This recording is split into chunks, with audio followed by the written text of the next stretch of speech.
Hello, everyone. You're listening to the Socially Desi Show, the podcast that motivates you to live, create, and inspire. If this is your first time here, welcome. On our show, we discuss tips and strategies with our guest speakers on how to tackle problems related to personal growth, mental health, relationships, business and entrepreneurship, and health and fitness. So hit that subscribe button and go check out our website at sociallydesi.com for more of such content. Today, I'm joined by Mr. Ganesh Iyer.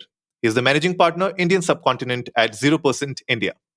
0% is a unique online shopping destination for the thoughtful consumer. The first of its kind in India, the shop focuses on a unique selection of curated food and beverages brands in the category of 0% alcohol, 0% dairy, 0% sugar, and so on. The aim of the 0% shop is to help mindful consumers move towards a more wholesome way of living. The brand's main motive is to lead the conscious consumption movement of India through their products by building awareness and making 0% brands easily accessible to people who want to consume more responsibly while still enjoying themselves. So, folks, help me welcome Mr. Ganesh on the show. Hi, Ganesh. How are you? Hi, good morning, Anurag. I'm doing well. How about you? Great, doing great, Ganesh. And Happy New Year to you and the entire family at 0%. Yeah, wish you the same and your loved ones as well. Wonderful. Thank you so much for doing this, Ganesh. And before we even jump into the episode today, I would love to know about what has been your journey so far with 0%. Well, before the onset of 0%, I held the unique. I still continue to hold a unique distinction of being the first water sommelier of India. Mm-hmm. So the whole cycle or the whole movement eventually getting into a 0% was born with this whole concept of having consumers access to natural mineral water in glass bottles. Yeah. Okay. So when 0% as an entity came into being only a year back, Mm-hmm. but before that, our foray into the Indian market was through a natural mineral water brand called Ween. Mm-hmm. Unknown to most of the people in India back in 2012-13. Ween is a well-known brand internationally in the culinary circuit, wherein the source being in Finland, and we promote this natural mineral water in glass bottles. Mm-hmm. And eventually, then we opened up a source in Bhutan, and since then we've been ruling the Indian hotel and restaurant scene. Now, Okay. the whole progression towards 0% was that when we launched Ween as a national mineral water brand, which technically and by all means becomes a good for you category product because it's bottled in a glass bottle. Which, Mm-hmm. if you recall back in the days, there was no glass bottle as a concept. Yeah. Only the last 4 to 5 years, I think the whole concept of glass has been taking shape. But Mm-hmm. I would say tongue in cheek that 10 years back we were ahead of time, and we felt that there is a dire need to move away from plastics because everyone knows. I mean, I don't want to get into the details of the harmful impact of plastic on environment, on society, and overall our health.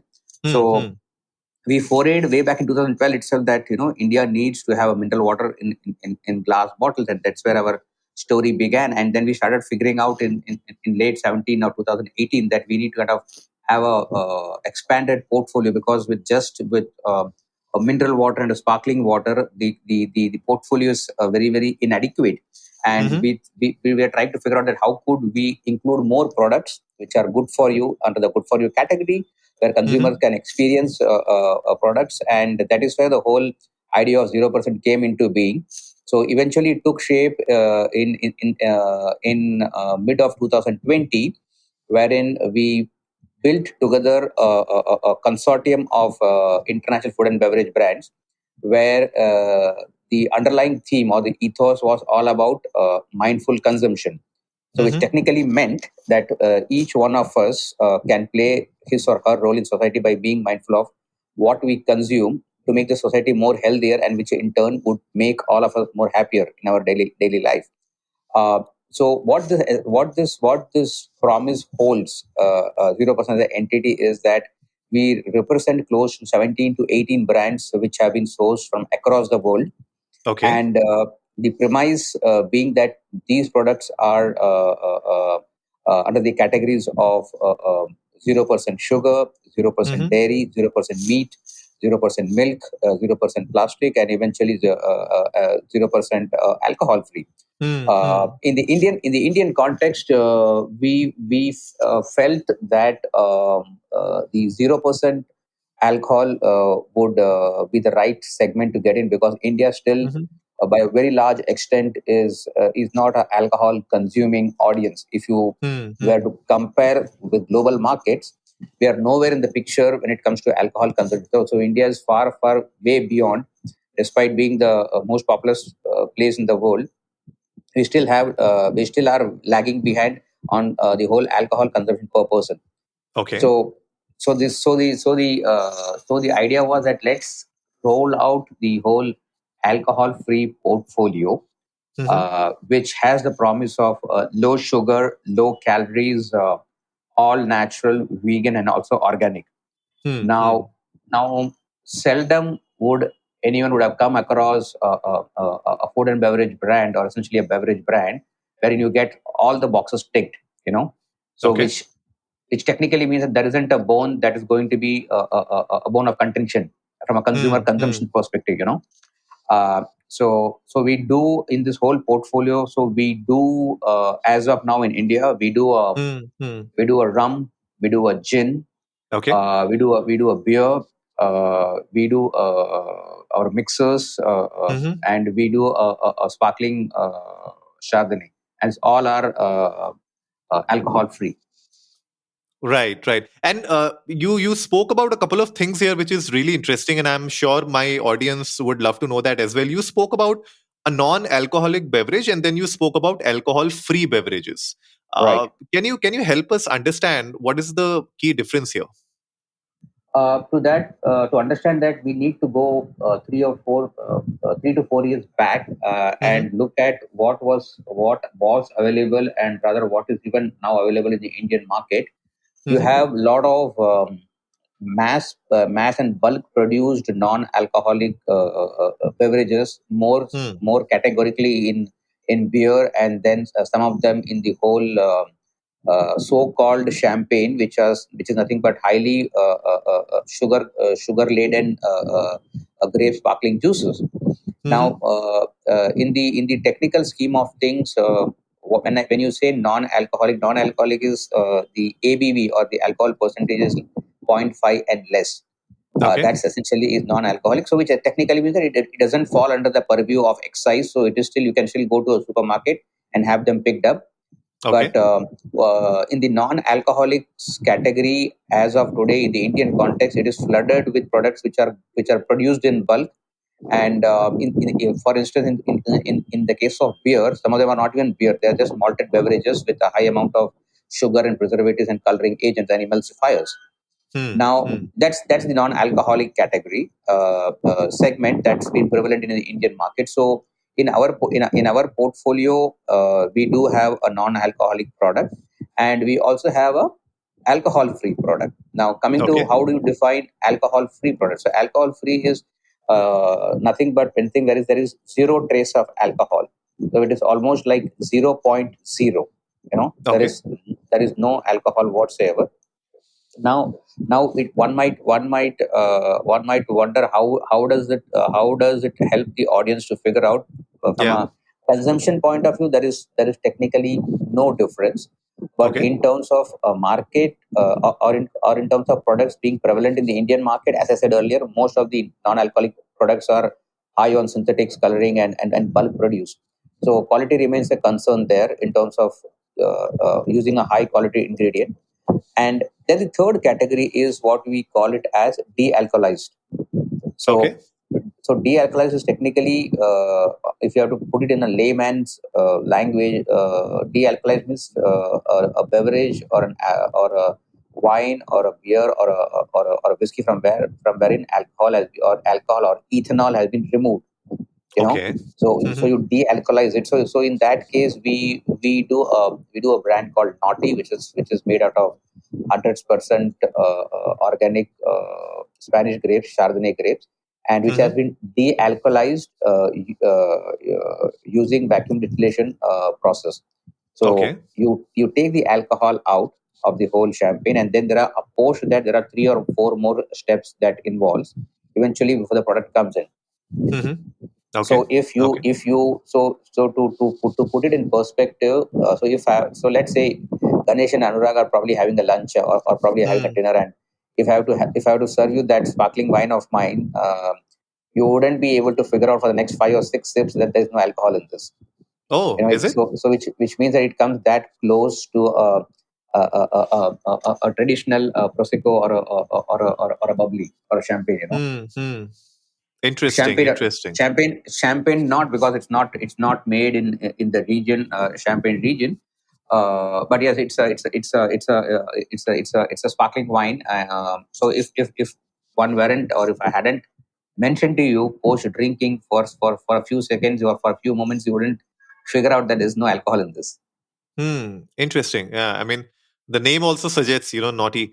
And so I like the idea of taking an alcoholic beverage or a drink and then you de alcoholize it. And that retains the entire flavor and the taste of the product, but then it gives you a product which is non alcoholic or it's alcohol free. Has 0% alcohol. So I like that idea. Guys, definitely whatever we are talking about, the links will be in the show notes below. So if you want to check out Naughty and the other products that Ganesh spoke about, the Coast beer and the other Nordic mixers that he was talking about, the links are there in the show notes below. Definitely go check them out. And Ganesh, we also want to understand, since we are talking about mixers, we are talking about premium tonic water in India. A lot of change has happened, and I have personally seen that a lot of conscious consumers are now shifting towards a more alcohol free consumption of beverages, and there has been a rise in the whole premium tonic water industry in India. What have you seen in your vast career experience? What sort of rise have you seen in this industry, and where do you see this going in the next 5 years? Well, so there are two approach to this. One is Hmm. a purist approach. Okay. That is where I come from, or that is where my take is. And the other one is to brand a product really well. So what I meant to say here is, one is that you genuinely have a fantastic product in the market. Right? Hmm. When I say fantastic product, I mean in terms of the quality, or in terms of the ingredients that's being used. And the other thing is to have a fantastic product which is marketed brilliantly.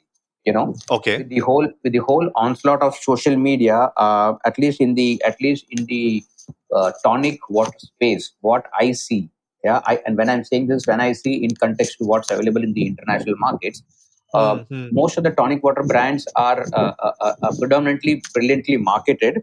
Whether they're genuinely good in terms of quality ingredients, I would kind of restrict myself into commenting on that. The Hmm. reason being, when you make a beverage, and this observation comes from me being as a water sommelier. Yeah. Right. Hmm. When you make any beverage, yeah, your source of water is extremely holy. You need to figure out Hmm. where your source of water is from, because for any beverage, 78% of the beverage is water. And therefore, what kind of water are you sourcing to make your product, to make your beer, to make your whiskey? Yes, in the Hmm. case of Hmm. spirits and beer, of course, water is definitely demineralized before it goes into the process. But Right. nevertheless, if you were to taste a beer which is made using spring water as an elementary base, and vis-a-vis a beer where it's used RO water, we can immediately make out the taste difference. One of the Hmm. Hmm. reasons, apart from the fact that Germany and Belgium, in the case of beers, they are that two most well-defined countries when it comes to quality beer. The primary reason, in my humble view, is that some of the best water sources are in Belgium and Germany, in Okay. comparison, or on a relative note. So that's one of the defining factors for beer to making. So coming back to the whole tonic water conversation, Hmm. likewise, um, for you to make a really good tonic water, you need to have a really good source of water where you're going to bottle it. You know, Right. if you're Right. going to use you so that's why I said one is a purist approach, the other one is a well marketed approach. So what I see in the Hmm. Indian market, bearing one or two brands which are international brands, most of the brands I say they use RO water as their base, and Okay. that's a foundation. If you're going to use a chlorine treated water or a RO water to make any of the tonics, yeah, then the outcome may not be as it is ought to be. Okay. Hmm. Internationally, a lot of companies, and there are a couple of brands in India also, where they promote their whole spring water quotient, that this is made from Hmm. the finest. Yeah. This tonic water is made from the finest spring waters. So Hmm. that's adds a lot of weightage. But yes, whether the end consumer can make out, he can make out only when he starts tasting good tonic waters or ginger ale. Till such time you don't have a comparative to taste, you tend to believe that water is available here is the best that's available.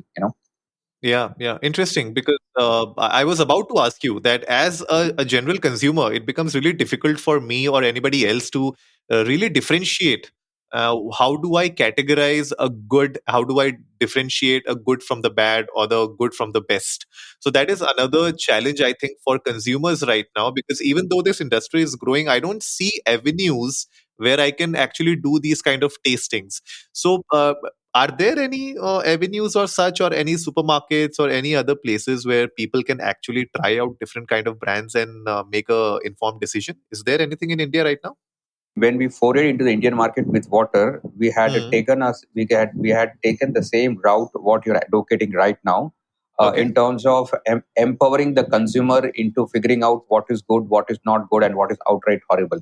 You know, and Yep. that happens with the detailed tasting sessions, training the Hmm. hotel staff, training the restaurant staff, doing sessions for home consumers. So that's Yep. something which we started in India. I would say we are probably the first beverage brand in India to undertake the whole training and education exercise program. Okay. As a country. I'm sorry to say this, but as a country, we want quick fix solutions. We want quick turnovers. We want quick Yeah. we want quick valuations. Hmm. Hmm. Unfortunately, as a company, or sorry, I'm sorry. Fortunately, as a company, we haven't fallen into that trap. Hmm. We said that we will take on the mantle of imparting training and education, be it in the field of mineral waters, which we have been doing since 2012, explaining people what is a natural mineral water, what's a packaged drinking water, what is why you should be drinking from a good glass bottle and not any glass bottle. And it sounds quite ludicrous, because in a country which is still finding its feet from moving from plastic to glass, here you have Ganesh, who is saying that even in glass, guys, you need to be careful. You can't just drink water from any glass bottle. You know. Yep.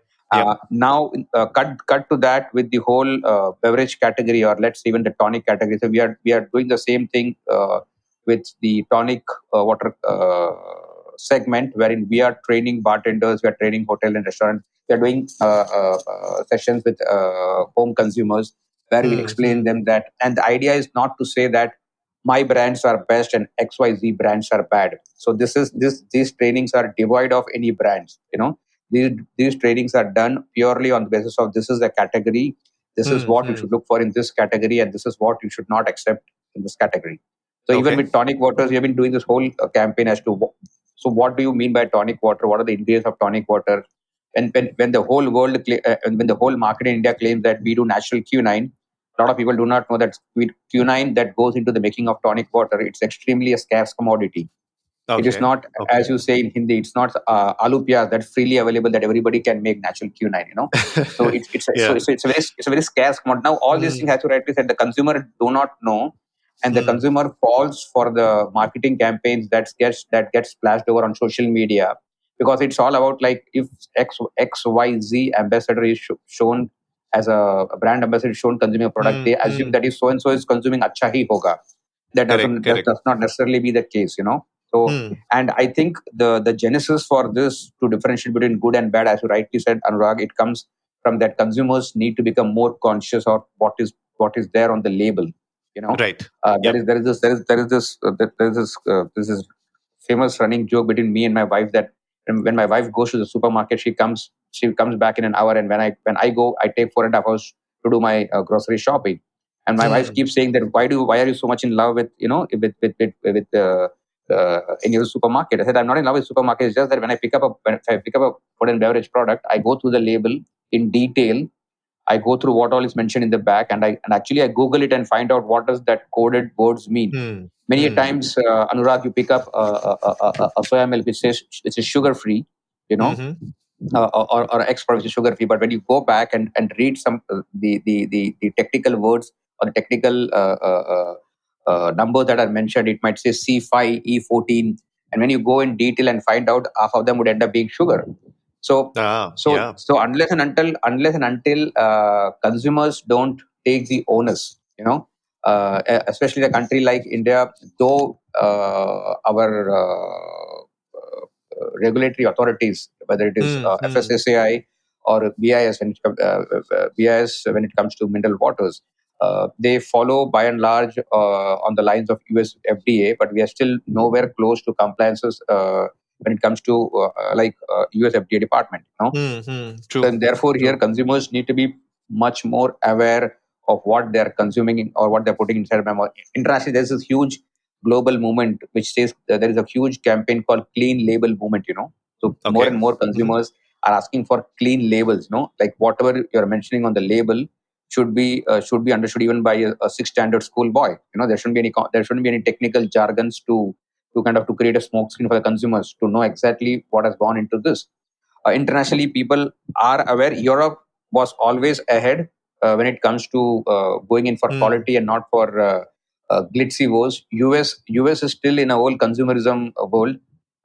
Yep. Why I make this distinction between Europe and US is that Europe is one of the biggest markets for mineral waters, for natural mineral Hmm. waters. Hmm. Whereas Yep. in Yep. US it's all about bottled waters. Hmm. Nowhere Yep. nowhere in the world you would find people going crazy for a Swarovski studded RO water. You know, So why would I True. even True. drink? Why would I Yeah. drink a chlorine treated Swarovski brand of water? It doesn't Hmm. matter whether I pay 6 lakh or 4 lakh. But that's not the case in Germany or in Spain or any parts of Europe, wherein consumers are Yeah. very very very clear and there in my humble view, as compared to the US, in Europe people are far more conscious about what they consume, just on a, on Correct. a, on a Correct. relative term though. True, true.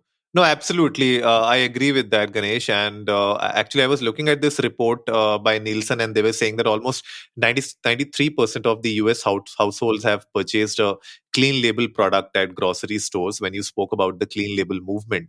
Sure. And apart from that, even I feel that when it comes to the general user awareness, the consumer awareness, brands and content creators like me need to really come up and do these kind of discussions often in the public domain so that people get more uh, they get more information, they get the right kind of knowledge and also the right kind of way to actually evaluate what they're drinking, what they're eating, and what they're consuming on a daily basis. That goes not just for the food and beverages industry, but for everything else also which is going around in our lives. So guys, I hope you are finding value out of this episode, and thank you so much for joining in, listening to us. If you have made so far into the episode, we are also going to talk about a bit more with respect to the kind of strategies that international, because if you look at 0%, it's part of a larger group. So Ganesh, my question now to you is, when it comes to international brands, especially F&B brands, they have a huge portfolio. In fact, 0% also has a huge portfolio in the international market. Uh, what sort of decisions are made when it comes to launching a particular portfolio in a country like India? And why did you start off with these beverages and the beer and the wine first? I would like to know that because it gives us a lot of perspective into the kind of thinking and thought process that goes through while launching a product in our country. Yeah. In the case of 0%, or to answer as to why did we choose to launch the alcohol-free portfolio vis-a-vis the other categories? So there are two reasons. From our core competence perspective, so we all throughout the last 10 years of our existence in India with Bean natural mineral water, we have been a hardcore Horeca focused organization. For viewers who would for some of the viewers who wouldn't know what does Horeca exactly stands for, it is hotels, restaurants, and cafes or caterers. Mm-hmm. So Mm-hmm. we predominantly and exclusively cater only to hotels and restaurants, and I've been catering the last 10 years. So that's been our core domain.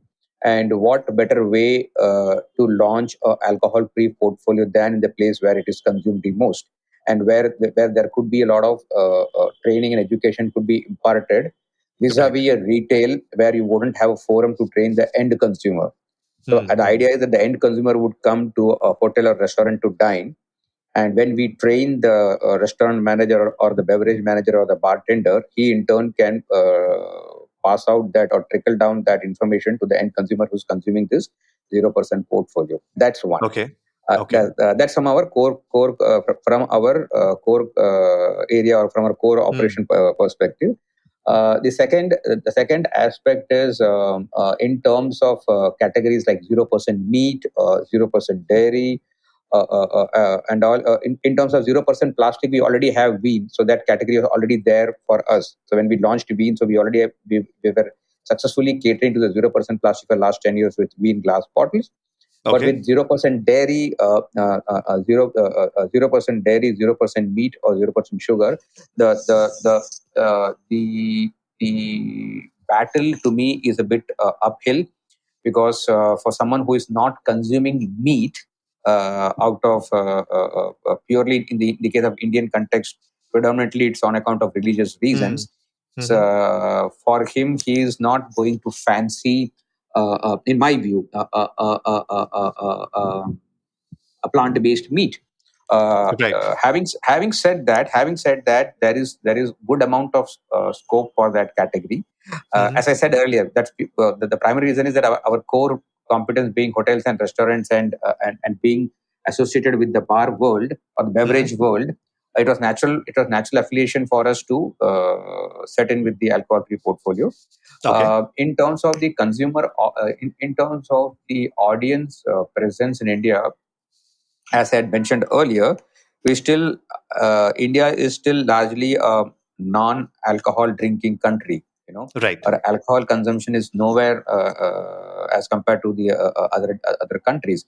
So, which technically means True. that there are still. So there was a survey done, I think, in 2018 or 2014, that uh, out of 10 people who can afford to have a glass of wine or beer, Mm-hmm. there are still only 2.5 to 3 people drink, and the remaining 7 still they don't consume. So Right. Mm. even in the affluent segment, you would find that a majority of them still don't consume alcohol. It could be health reasons, it could be religious reasons. They don't drink alcohol, but they still would like to hold on to something which is now, on account of health reasons, which is they still like to hold something which they can drink, which is not sugary, it doesn't Right. have preservatives, doesn't have coloring agents, and which is natural, and in some cases it's also vegan, and that's where Mm. 0% comes into the picture. Right, right. Interesting. Yeah, because even I feel consumers now are moving towards a choice. They're preferring a choice where these products are without any artificial colors, sweeteners, and preservatives. And at the end of the day, it's the health, and especially last 2 years with the whole pandemic, we have seen that people have now chosen to go with healthier options when it comes to drinking, eating, and they are also discarding a lot of. We spoke about the plastic bottle issues earlier, and in fact glass bottles, they are better in retaining the carbonation which you find in fizzy drinks. So that also really helps when it comes to bringing less environmentally damaging products into the Yeah, market.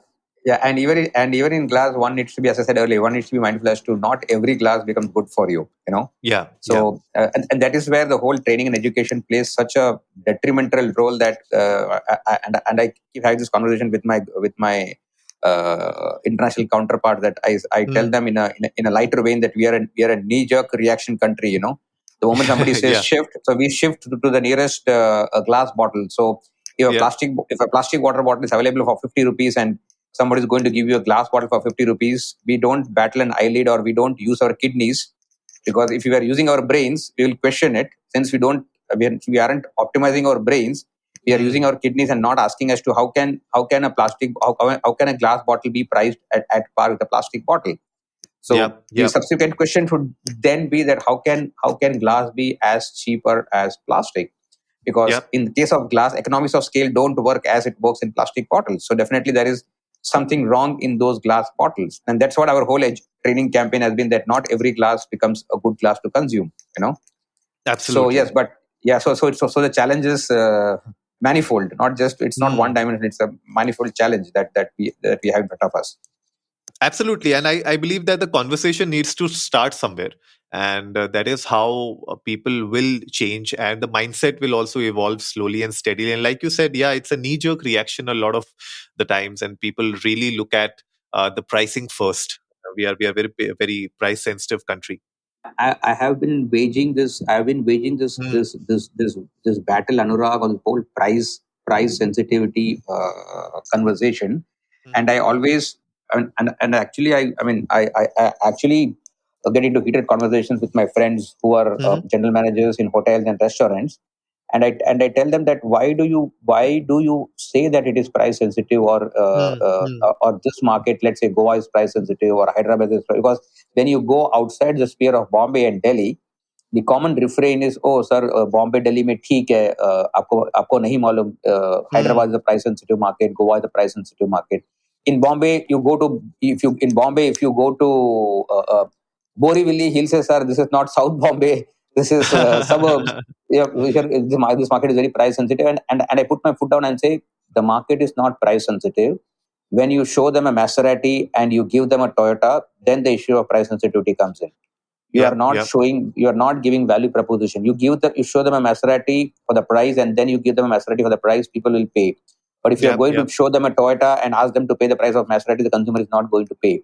And for Correct. that, hoteliers, restaurateurs, cafe owners, they need to have knowledge, genuine knowledge, and not faffing from social media or WhatsApp conversations. So you need to have, if you have hard facts with you and explain it to the consumer is not going to refuse. Believe me, True. because we are in a market where you sell a Maruti 800 or Alto, and you still have a Lamborghini or a Maybach being sold in the same country. So you True. cannot say that we are a price sensitive country or a price sensitive market. You go to Yeah, I you go to think. Hyderabad. Hyderabad has the highest number of Mercedes showrooms, I've been told. You know, so Mhm. where does so there is definitely something missing in the communication, or in the storytelling, or in the brand narration by companies which say that so and so market is price sensitive. You show value proposition, Anurag. Uh, Respective market, yes, you will not have X number of people consuming your products in Goa as compared to Bombay. I understand that, but there will be still some sort of audience in Goa or in Madurai, not as the numbers may not be as huge as Bombay, but there'll be still some set of audience who would be ready to pay price for the product that you ask for, as long as you're able to explain the narration, or as well as you're able to give the price narration effectively. Yeah, the value really needs to come out for any product. I think as an informed buyer, I would always look at the value first and then understand if my budget really permits me to buy that particular product or consume that particular product over a long period of Absolutely. time. And when it comes to food and beverages, it's not just about a one time thing. It really Right. needs to gel with your lifestyle as well. I mean, I can't really, have uh, products which are out of my budget and consume them on a regular basis. So that is where I think the way you said, right, the storytelling, the narration, and the value add on that you bring into a consumer, both with respect to their health and their lifestyle, that really needs to gel together with what the consumer is and how you're targeting. So I think when you said all of this, I could really understand that yes, a lot of mistargeting is also happening in the country. That is why a lot of these misconceptions are coming out, where we think that a section of the society is price sensitive or a section of the society is a Yeah, spendthrift. if there is a price sensitive market, but if somebody is going into price sensitive market, then Hmm. the problem does not lie with the market. The problem lies with your targeting, not the Yep. audience. No, you are Yep. going into the wrong street. You need not be going to that street in the first place. And especially the food and beverage environment, as right, is wherein people consume food and beverage brands, whether it is food or whether it is an alcohol, whether it's a water or whether tonic water.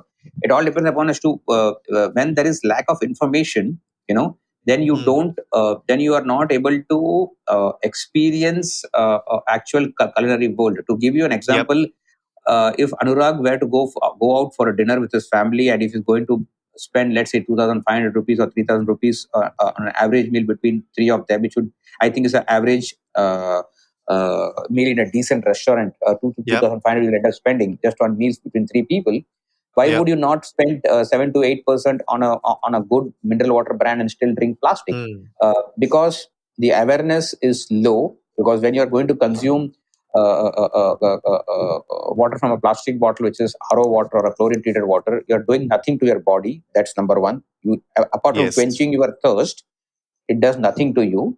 And when in a culinary environment, contrast that in a culinary environment, you're spending 2,500 rupees or 2,000 rupees on a meal, and then you're spending, let's say, I'll give you an example for Veen itself. Veen is priced at 175 rupees in a restaurant. So if you're paying that for it, then it enhances your fine dining experience. When you have it when you're having a fine dine meal with a natural mineral water, right? The meal is enhanced and it gives a complete experience for your evening. Right. So that is where the education awareness needs to come in. And as rightly said, so I'm not going to go to a restaurant which is charging 500 rupees for a meal, and I'm going to insist that consumer that you should drink Veen. That will be stupid of me in that sense.